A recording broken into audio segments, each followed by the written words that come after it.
Good afternoon, everyone, or good evening, depending on where you are. I'm Barbara Peters from the Poison Pen in Scottsdale, Arizona. And tonight I am talking to Matt Witten, who, even though you might think he would be in California, is apparently in Boston bracing for a blizzard. Wow. However, the good news is he has family there. So even if the book event doesn't go on, presumably the family thing is really worth doing. This has been the most bizarre winter. I mean, I'm not surprised about snow in Boston. I'm really surprised that we had a freeze in Scottsdale last night at the end of January. Yes, and in Los Angeles, we had more rain than we've had since I don't know when, and that's been pretty insane also. It has been. We've had in Phoenix, as I am told, more rain since August than in Seattle, which, Wow. it's just a total reversal. I know, it's so weird. But anyway, we're here to talk about Killer Story, which is Matt's most recent novel. I believe that last time we spoke, it was about the necklace, wasn't it? That's right. Yep. But I should give you a bio because Matt has a really interesting bio. I'm just going to read it off the back of the book, but still. A graduate of Amherst and Brandeis Universities, he's a TV writer, novelist, playwright, and screenwriter. So we're going to talk about the differences between writing books and writing all this other stuff. His television writing includes House, Pretty Little Liars, Law and Order. His TV scripts have been nominated for an Emmy and 2 Edgars, which is, for those of you who don't know, Mystery's version of the Oscars. And he's written 4 mystery novels, winning a Malice Domestic Award for Best Debut Novel. He's also written stage plays and for national magazines. Wow, so you just started leading a writer's life. That's right. Yeah, I started out as a playwright and then got into novel writing and somehow wound up in Hollywood and got into novel writing again. So yeah, it's been a lot of stuff. So why don't we talk about, because I had a really interesting conversation the other day about writing for different age groups. I think people who watch these programs are interested in the writing process. And Kate Alice was talking about YA novels, young, even younger child, and then adult novels, and how you approach it differently. I thought it would be language, but she says that it really is story, that the conception of story for a young adult novel would be different than it was for her first adult thriller. So do you find that, your novels have all been adult novels, right? Yes, I did write for Pretty Little Liars, which it was the main audience was teenage girls, although they would often watch it with their moms, and there were women, up into their 30s watching it. But the thing I've noticed from studying young adult literature and from writing that is that these books and TV shows are more open with the feelings. People come right out with them. There's not so much, hiding and everything's under. And I really appreciate that about them. I thought that was good for my writing in particular, just have characters that are totally out there. And I think it's fun to read that. So yeah. Well, oftentimes I get books or advanced reading copies, which is what this is. This is not the finished book, but the one that the publisher sent me to look at. And they will have young adult or an age range or something. But I don't, I think there's plenty of young adult fiction that adults can read with really enjoyment. I could still read The Lion, the Witch, and the Wardrobe, for example, and love it. And I think it was intended, at least I might be wrong, but I think it was intended for a younger audience. Yeah, I really like it when books and TV shows treat young people with respect. So the head writer or one of the 2 co-head writers on Pretty Little Liars, Marlene King, always emphasized that we don't think of it as just some dumb kid show or something. We treat our audience with respect. And that show had a number of circumstances in it that were a little out there. However, the 4 girls' reaction to these unusual circumstances was always very grounded in character, very grounded in real life, the way these kids would actually react to these circumstances. So yes, that's what I noticed, and that's what I admired about that show in particular. Yeah, you made an excellent point I hadn't really thought about, is that adults are more trained in, I can hardly say politeness anymore in our current society, but let's say restraint, artifice, concealing, just being polite. And whereas teenagers have far fewer reins, that on their emotions and on their reactions and so forth, they're a lot more primal. Right. They're trying things out to find out what they can do and what they can't do and what works and what doesn't. And that's what they should be doing. That's what they're that's what they should be doing at that stage in life. So when you began writing, what were your first, did you write stories? Did you write books? I mean, you've obviously managed to be a success in several different forms of storytelling. Well, when I was in second grade, I wrote poems about how the Baltimore Orioles were going to defeat the hated New York Yankees. Good for you. I was in Chicago, but we had similar thoughts. Okay, good. Excellent. Yay, Cubs. Yes. And then when I was in 10th grade, my high school drama teacher, I had a crush on her, and she suggested that I write a play. And so I did, and it was performed at the local church for a United Methodist Women's church group. And I got hooked. And I kept writing plays. It's what I love doing. And then when I hit my 30s, I started to realize that my favorite form of cultural entertainment wasn't so much going to see a play. It was more lying back on my sofa and having a cup of tea and reading a funny mystery or an amateur sleuth mystery. That was my favorite genre at the time. So I thought, well, why don't I try writing them? So I did, and it was, a tremendous joy. I wrote 4 of them, and I would have kept going, except through some odd set of circumstances, I got the call to come out to Hollywood, literally a phone call, and to write for Law and Order, which I did for 3 years. And I kept Okay. writing TV for the next 20 years. I mean, I still am, and wrote a movie that got made. I'll have to put that in my bio. I realized that never made it in there. And so, I enjoyed that a lot. But in the last 3 or 4 years, I really realized that I really wanted to write something that totally came from my heart. When you write for TV, it's fun and it's great in a lot of ways. You get a lot of recognition, a lot of money, and more importantly, you collaborate with some really good people and have some really great experiences, and you learn about writing, and it's very interesting. But I never exactly wrote something that came from my heart that I would necessarily, watch myself on a Saturday night. And so, I wrote some episodes I was proud of, but anyway, I wanted to write something that came from me. So the necklace came from a newspaper article that I read in 2012 and stuck with me 7 years until I started writing it, a book based on it. And Killer Story is based on all the people that I know who are journalists in their 20s. And it just amazes me that all these folks in their 20s are so passionate about it. They're going into kind of a dying field in a lot of ways. People are really losing a lot of jobs. And it just reminded me of myself when I was in my 20s and going into writing. And, my dad wanted me to go to law school. And, it was, it seemed like a crazy kind of endeavor. So, that came from my heart too. So that's an overview of all, sort of as I see it, looking back on it, like the flow of my life and how it went, writing life. Well, when you're writing a book, it's all you. When you're writing for television and all, it's much more about, it's a writer's room. It isn't, the finished product is not necessarily going to be all you. In fact, probably it's unlikely that it would be all you. Right. I mean, I enjoyed writing House for sure.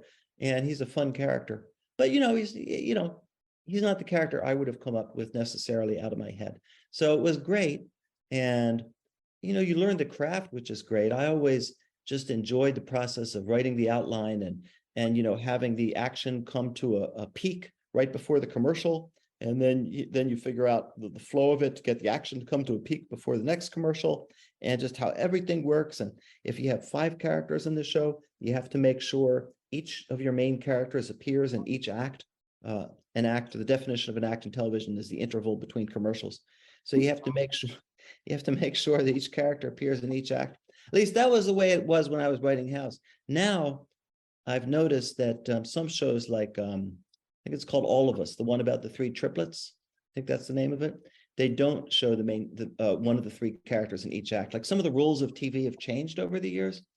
Anyway, so I just loved the process of it, and I loved doing it. But boy, when you have something that you're writing yourself, and it's all, it's all your passion, and you write at home or write in a coffee shop about what you care most about. It's just a special kind of a thing, and I feel grateful, to have the opportunity to do that.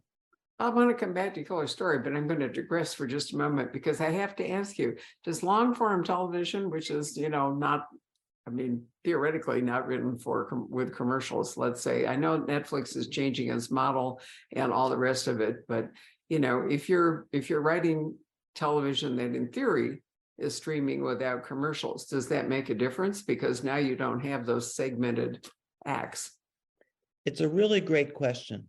I think it's made some difference, and to some extent has not made a difference. So what I mean is that, I think the human brain, or at least the way we are in this country with all the different media that we have, we really like that rise and fall. We really like things to come to a crescendo, and then it's confusing, and then it goes down or whatever, then it comes up and down and up. You really want that kind of excitement.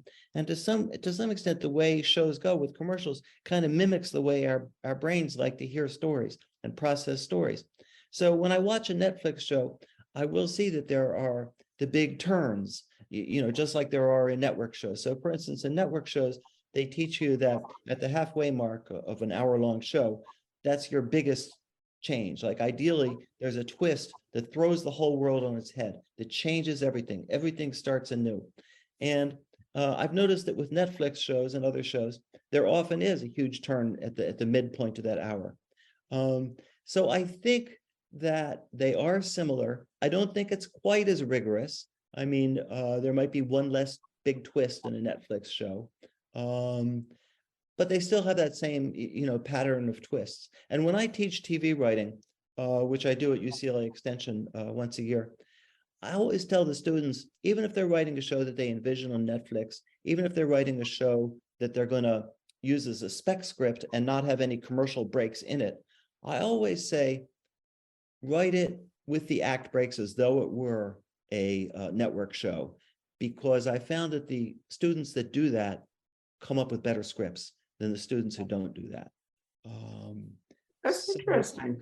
Yeah. I like that. I noticed, right, I haven't been to a movie theater. I'm sorry, but it just reminds them that they have to have a twist. Sorry about that. Yeah. No, finish up. I confused everything. Go back and say that again. My No, I apologies. was just going to say, it just reminds them that they have to make have those twists. Oh, okay. I can see what your point is there. I found myself, we went to see the sequel to Avatar, and I found that 3 hours of uninterrupted storytelling was too long. I mean, aside from the bathroom break issue, which really afflicted a lot of people, and I was all right with that. But I mean, I sat through it, in other words. But after a while, when it's that long, it begins to feel like there's unnecessary material there, and my mind begins to wander, and then I got a little impatient, like whatever. And I wonder, I hadn't really thought about that maybe all of us have kind of a instinct about how long we can follow a story.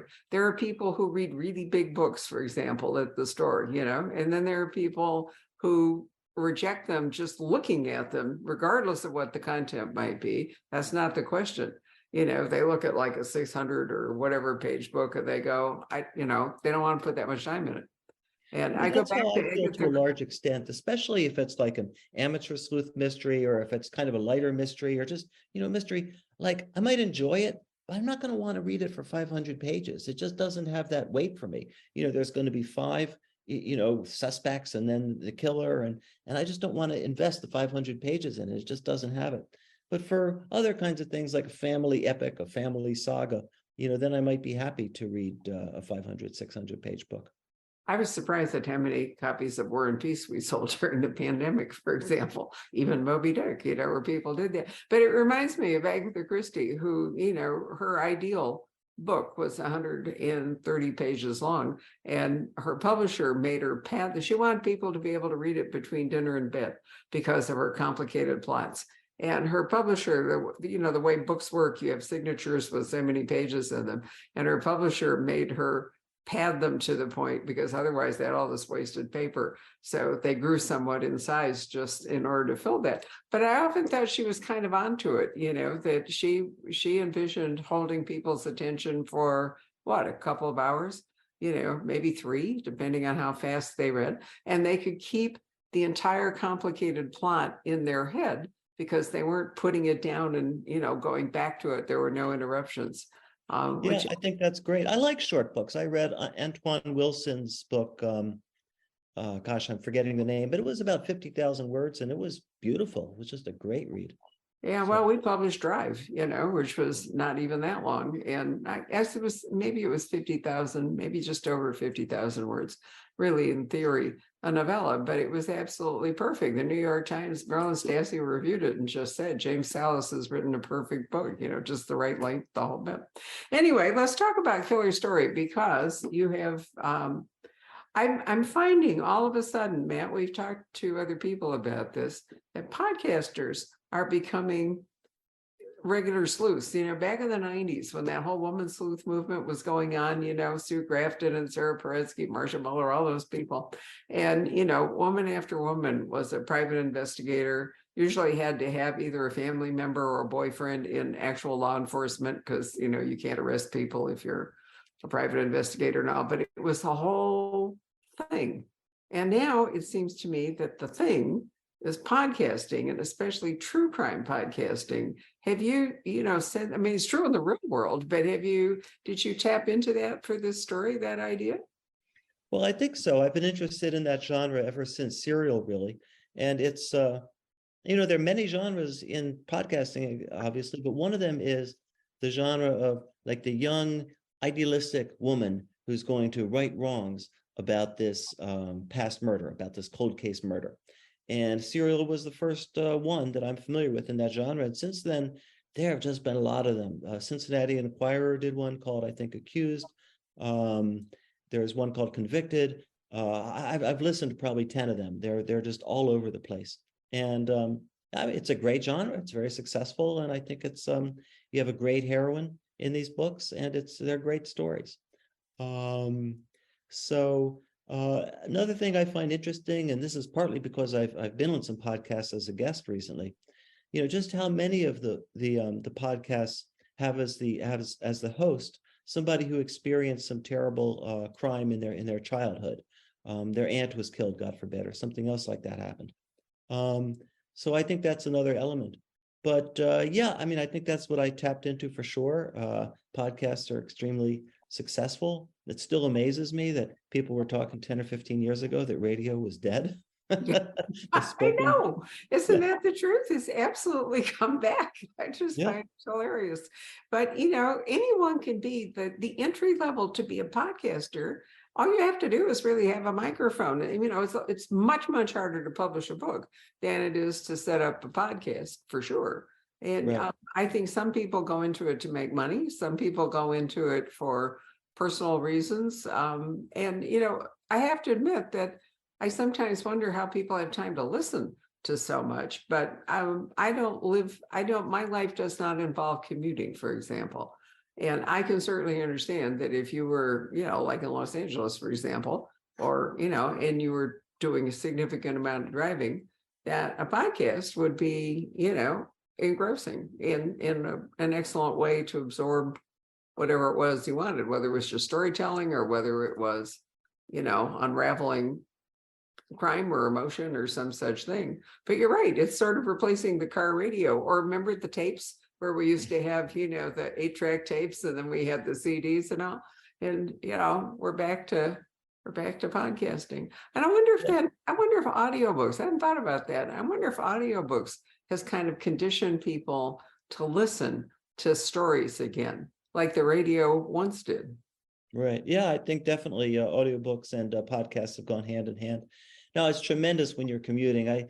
People in LA where I live are always complaining about the traffic and cussing about it like that. So what are you talking about? Listen to a podcast. What's the problem? I have a nice time. Get in the car, listen to a podcast. It's great. And I really have found, as I've gotten more and more into podcasts, even when I don't commute, I listen to them. I commute when I listen to them when I'm washing dishes. I listen to them when I'm cooking. I listen to them when I'm folding laundry. I mean, if you're a dedicated podcast listener, as I am, you can manage to knock in, about a half an hour of a podcast just while you're doing chores at home. So. No, I've been really intrigued. My husband tapped into that and decided during Zoom, when it just started, that there was no reason why he couldn't take the soundtracks and turn them into podcasts. So he's up to, I looked today, 204,100 downloads. Wow. I know, because each one of these soundtracks is he's got equipment and the whole bit. I mean, they're not great podcasts in the sense of, fabulous production and all the rest of it. And you have to listen to me droning on and on most of the time. Sometimes it's Patrick or another staff member. But what it does say is that that people want to listen to these conversations in a way that doesn't tie them up if they were sitting in front of a computer, or you can actually watch them all on YouTube. If you have a smart TV, you can take this and you can watch it. And that frees up, people in a different way. So I love the idea that we, what we're doing can be experienced by people in several formats, some on computers, some on podcasts, some, whatever it might be. And I think all that's a real boon to storytelling, don't you? I do, absolutely. I think it's absolutely fabulous. Just it's a whole new form of storytelling that people can do and enjoy, and it's great. It's really fun. But it's also a new form of investigation, and that relates to Killer Story in that, journalism, print journalism anyway, has obvious serious constraints. I was really sad today the Washington Post had to shed some people because, it's been kind of shielded up until now by Bezos, and his money. And to his credit, he hasn't seemed to interfere with the Post since he bought it. But I guess the economic realities are at the moment, everybody is shedding. And here's my question. If everybody is shedding jobs, all these tech, all the rest of it, why can't I hire anybody? I want to know how is it that we have this huge sudden new job pool, and yet it's virtually impossible for who many businesses to hire anybody? Well, that's a good question. I guess It is a good question. I think it's one that we can pursue. But my point is that if Petra, as a journalist, is having a hard time, which she is clearly, because why would you write about her if it was all easy? Then podcasting seems to me kind of a natural outlet for her. Definitely. She's in a situation where she got laid off from her very first newspaper job out of college down in Oxford, Mississippi. And that was because they were just got rid of 20% of their reporters, first in, first out, or last in, first out. Right. And then she goes up to Bozeman, Montana. She gets a job at a newspaper up there. Same thing happens. She gets laid off. She goes to Seattle to an internet startup that's going to revolutionize how journalism happens online, and the startup dies. And then she gets this really kind of lucky break. She pushes for it, but it's also some luck on her part. She gets a really nice job at Boston's second biggest newspaper, which in the book I call the Clarion, and not the name of the real second biggest newspaper. Right.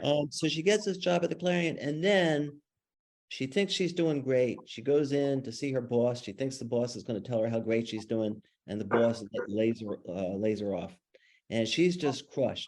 And she just comes up with, as you say, this is how she's going to save her job. She comes up with this idea that she's going to investigate the cold case murder of somebody that she actually knew, a Harvard freshman who was killed, who she actually knew when the girl was only 14. And the Harvard freshman who died who was killed was famous because she was an alt-right YouTuber. She's quite well known. She got, 1 trillion downloads.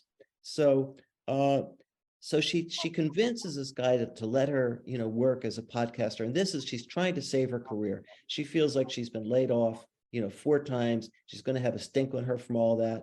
Newspapers aren't hiring anyway.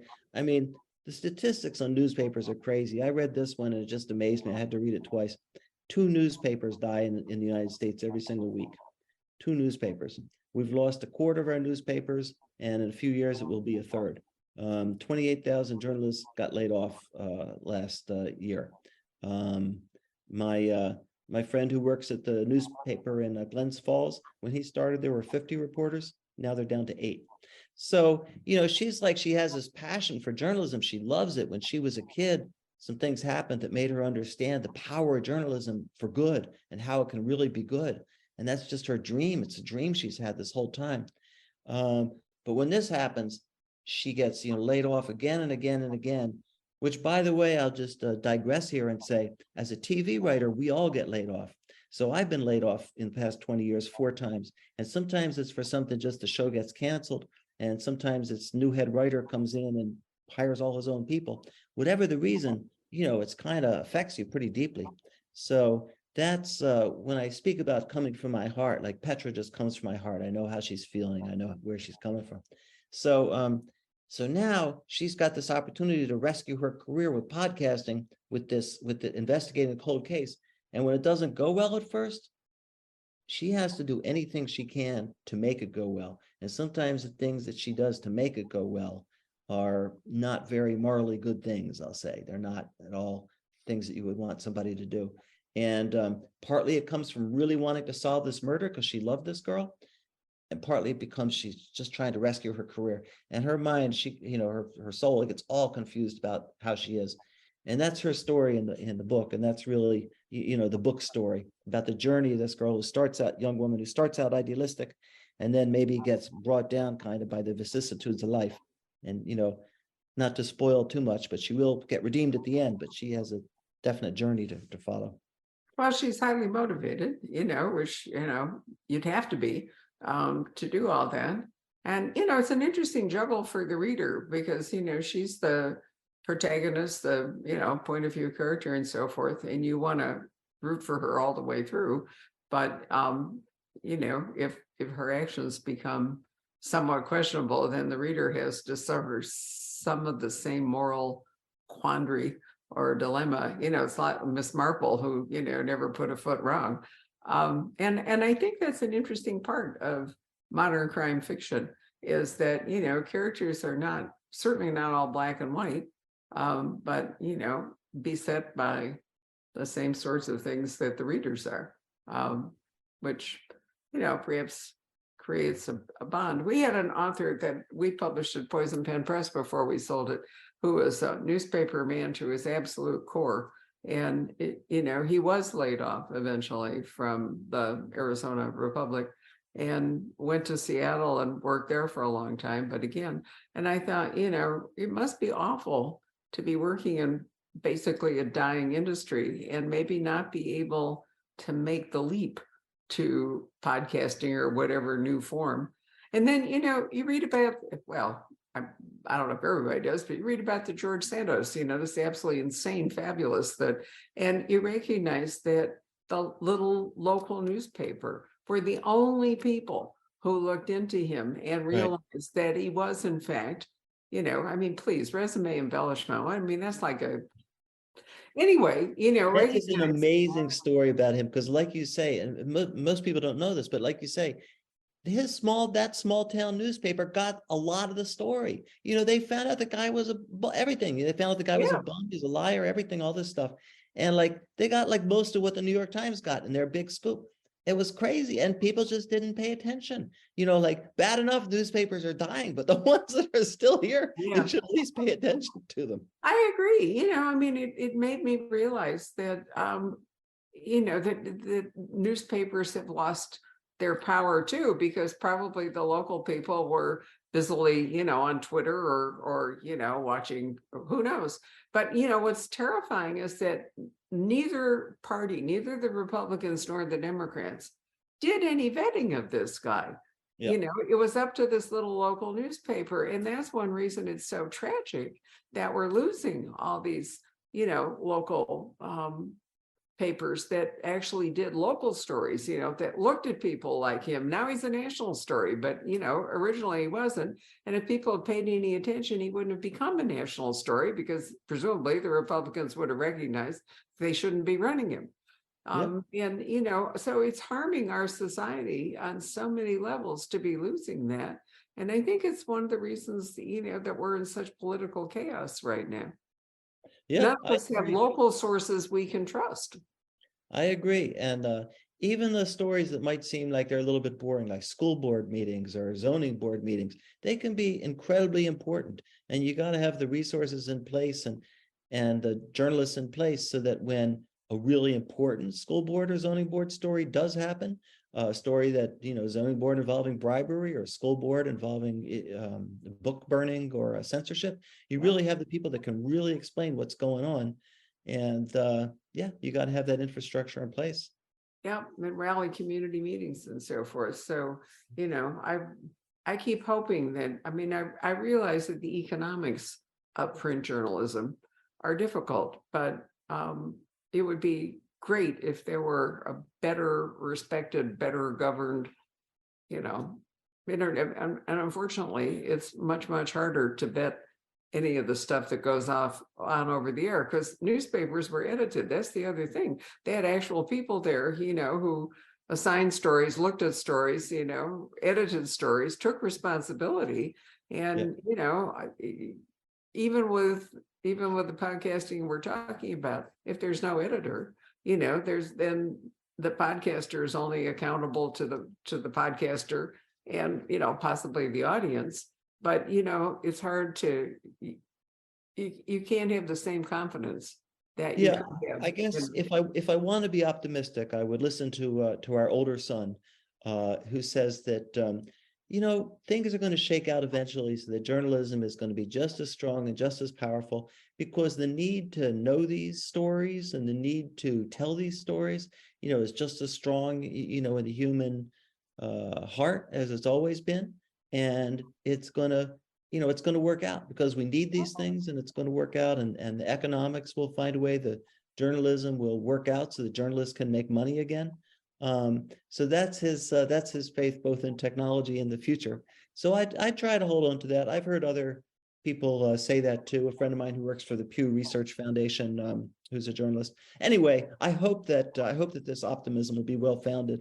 That's what I try to hold on to. That Well, I you know, do too. things And will- maybe, you know, a subscription model will really yes, help. We'll see if Elon Musk destroys Twitter or if he decides, you know, with the subscription model, it can go on. The other thing I think is that, you know, the anonymity of online postings and discourse is really harmful. You know, I think if you don't know who's responsible for whatever information or storytelling is going on, it makes it awfully easy for people to embrace anything they want.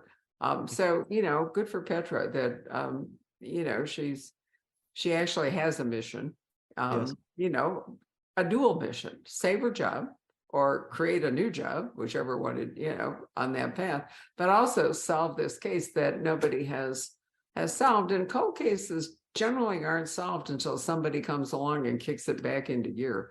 They, you know, they sink under the weight of other cases. And it takes somebody like her, you know, to reinvigorate right, an investigation. Have you right. actually participated in anything like that or know anything firsthand about a cold case that someone who was not in law enforcement initially managed to solve? Trying to think. I don't think I have any friends that have cracked a cold case exactly. No. That's a good question. I'll probably think of one after we get off the air. Oh, that was it. But Aha, well, but you what know, you said about you know, kickstarting you know, the investigation and getting things going again, that's one of Petra's you know, main things. She says, okay, I may be putting out information out there that's maybe a little sensationalized and not quite exactly right. She said, but on the other hand, I'm getting, you know, millions of listeners, and that's doing a lot of things. One is it's going to push the police into investigating again, which they haven't been doing for the past 2 years, and also everybody's going to hear it, and they're going to think of things that they forgot of 3 years ago. They're going to think when the girl was killed, they're going to think, you know, that night, you know, Petra's talking about this one guy, Schmo. And I'm remembering that night I actually saw Schmo hanging out at a bar, you know, just a half a block away. So so that's how she rationalizes some of her behavior that isn't, you know, in some ways moral, is that, you know, what you just said, she's going to be able to kickstart that investigation. It's going to be useful. And the truth is, there's truth in it. Like everything she says, every justification she has for questionable actions, you know, there's truth behind it, which, you know, I think is true of people in general. You know, no matter what we do when we act in not so good ways, you know, we can find some way to justify it, and there's a kernel of truth all the time. there are people who are actually using technology to crowdsource investigations outside the law. I can't remember the name of the guy that we had here, but his example was there was some kind of a crime in Chicago. I can't remember if it was a hit and run or, you know, something where there were witnesses. And most people have phones now and are, you know, oftentimes filming and all. And anyway, they couldn't find the guy or they couldn't identify him or something. And so this non-police guy took it upon himself to basically somehow or other communicate with all the people, you know, start up something, and gradually information filtered in, and gradually, you know, they found him, which I Right. think is happening more and more even with law enforcement. Is there, well, look at the January 6th thing. I mean, you know, most of these people are being convicted by their own social media. You know, they all took their phones so they could, you know, film it, or they appeared on other people's social media.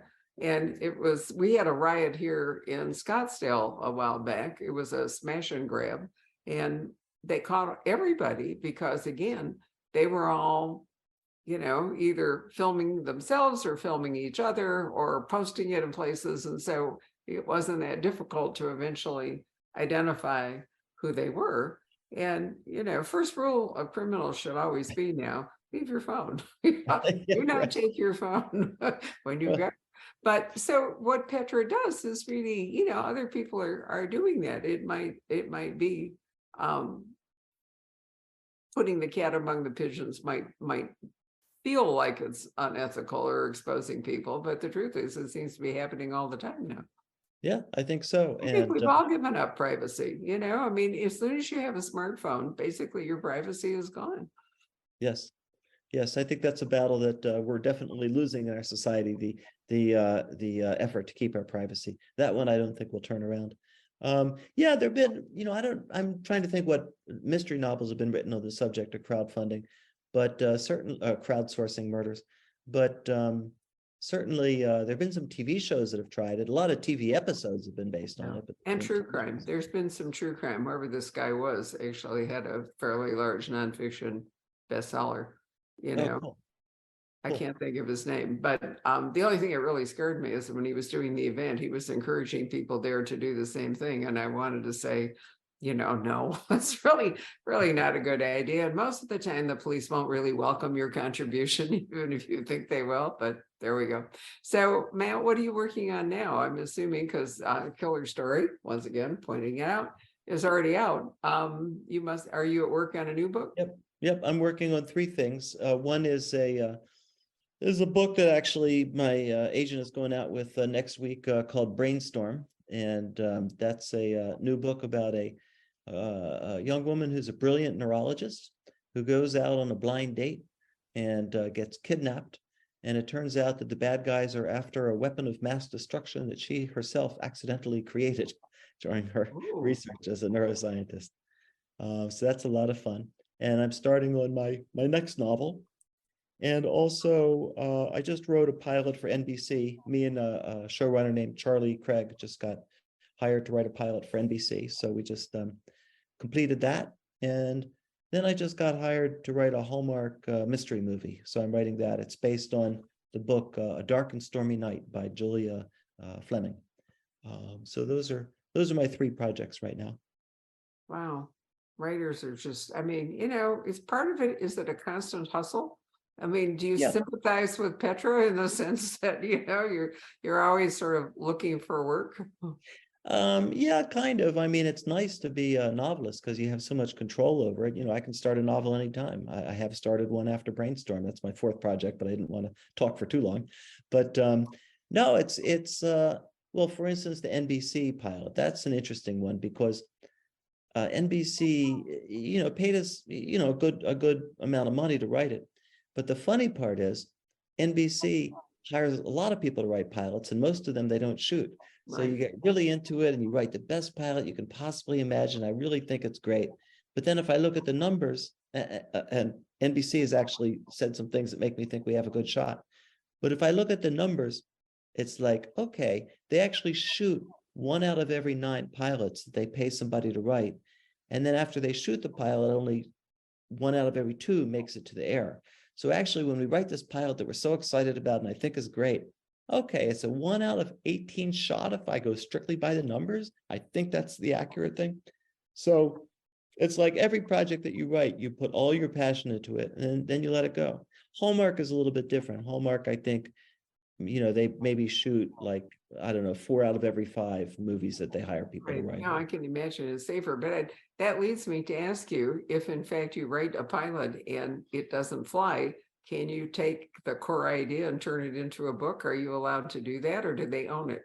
You can actually, and that's certainly something that I'm going to look at for sure. Absolutely. So it might not be wasted, if you create it. Yeah, I mean, I don't understand the whole, movie TV thing, all that. There's so much waste involved and so much money involved and so many I, stories yeah, that never go anywhere. I used to feel that way, but then I thought about it a different way, which is that in any business, medical technology, computer, whatever, 5% of projects actually really happen. So if a biotech firm spends $1 million on 1,000 different projects, only 50 of them are going to work out.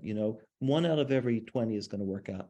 So you could call that waste, or it's just R&D. Most times it doesn't work. If you have 20 medical studies of people trying to cure some disease, 19 of them aren't going to do any good, and then the 20th one might do good.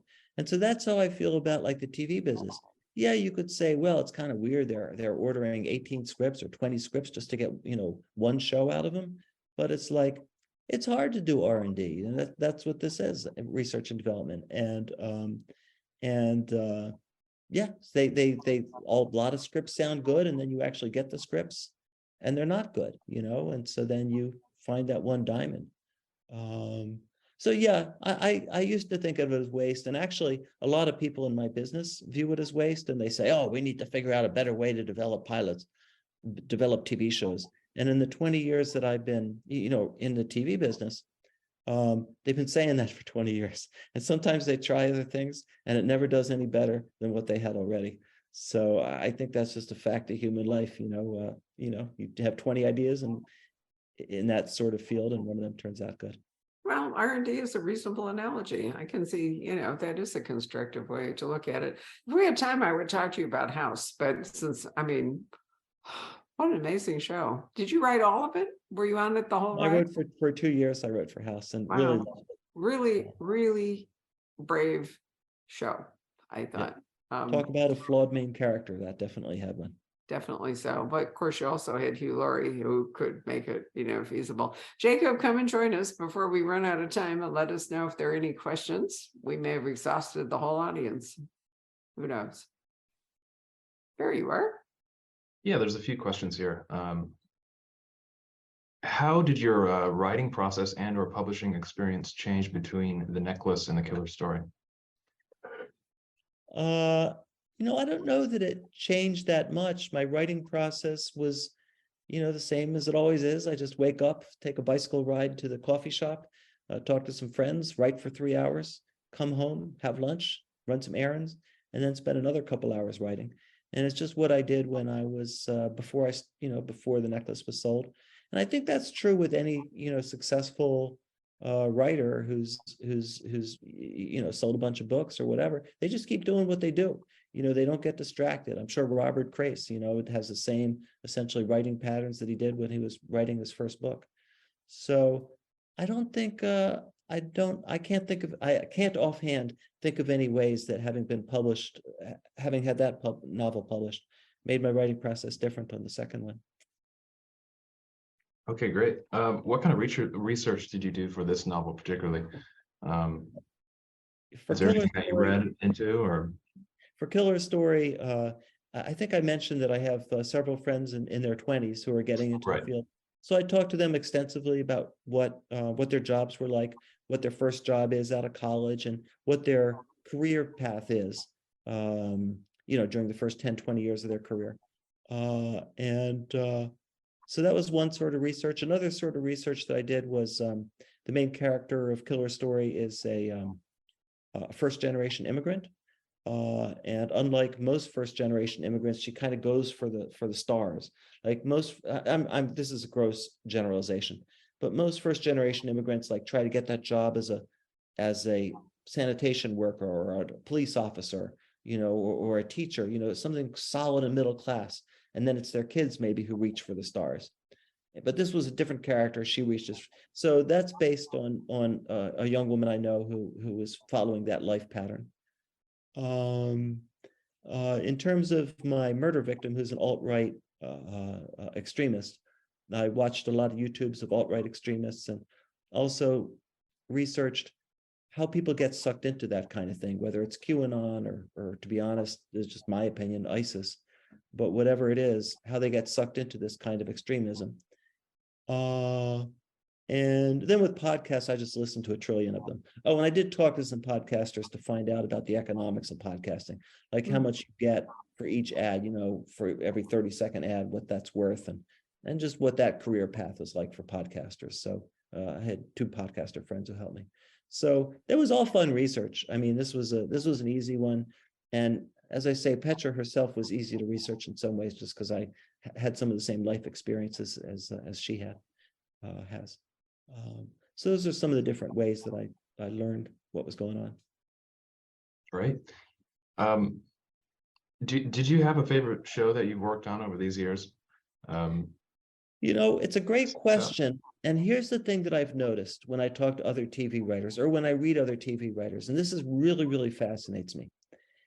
They will never talk what they think is the best show they worked on. What will they will talk about is the best collaborative experience. So you'll notice it now too when you read interviews of TV writers, and I believe movie writers too, certainly TV writers. They'll say, "Man, I loved working on this show. We had such a great team. We had such a great time in the writers' room, and everybody's ideas were listened to, and you felt free to say anything you wanted, and you weren't worried that it would sound stupid. And we worked together, and we hung out. It was just great, and the actors were great, and the director, everything was good." And that's what they'll talk about, and they won't talk so much about that was really a show that meant a lot in our society. That was just a really meaningful show. That show had some really great stories, or loved the character. I mean, they'll talk about that, but not at all the first thing or even the second thing. I mean, so I thought that was really, really interesting. So if I were to answer like what were my favorite shows that I've worked on, it was really the shows where I just really liked working with people. That would be I mean, some of my favorites were Pretty Little Liars, Women's Murder Club, a show called Peacemakers, where I met the guy 15 years ago that I'm now co-writing the NBC pilot with. So these relationships last a long time. I liked House and I liked Law and Order and these other shows. But if you were to ask me, my favorite shows, really it's the one where I just had the most fun. And that would probably be maybe Women's Murder Club or Peace, be one of these shows. That's a really nice answer, where I had the most fun, right? Yeah. I love that. Not where I made the most money or not where we won an award or something, but where I had the best experience. Good for you. Had the most fun and really met people that I really liked and have stayed in contact with and are lifelong friends and all that. Anything else, Jacob? Yeah, we have one more here. Matt, how do you get your brain to focus on a novel, a TV pilot, and a Hallmark movie without getting it all confused? Well, I can do 2 projects at once. When I try to do 3 at once, my brain just fries. I'm just cranky at night. My wife knows that I'm doing 3 at once, and she knows. And I really try to keep it down to 2. And if I keep it down to 2, my goal is to work on 1 in the morning and 1 in the afternoon. In practice, that doesn't always work. In practice, I'll get so obsessed by 1 that I just got to keep doing it and I can't stop. And I just do it till I come to the end of a draft. And then I've come to the end of a draft. Now I can put it aside. I'll give it to a producer or a friend, depending on the project, producer or friends to read. But then I'll start working on the other one, like crazy, maybe for a week or 2 or whatever the period is. So I guess that's how I'm a serial monogamist with my projects, I guess. And if I have 2, then I just go, just 1 and then the others. How I do it in practice. So it's my just theory is different. I'm sorry, but my theory is different. My theory, as I think about it out loud, my theory is 1 in the afternoon and 1 in the morning, but my practice is 1 and then the other. Love it.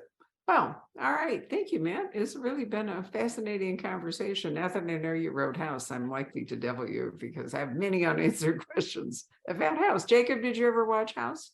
I did. I loved it. It's a great show. I could have rewatched it again. It's been a while, but I know there were some, and people like Olivia, whatever her name is, has gone on.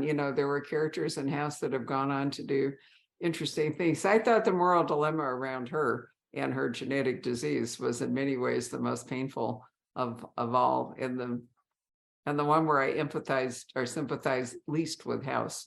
I would myself not want to have known if I were that person. So I was quite annoyed, but there we go. Right. Anyway, thank you, Matt. It was wonderful. Jacob, lovely to see you. I'll see you tomorrow because we have live events at the store tomorrow. But Matt, it's really a pleasure to join you on Thank Zoom. you. And I hope the snow won't destroy your event in Boston or that you can reschedule it.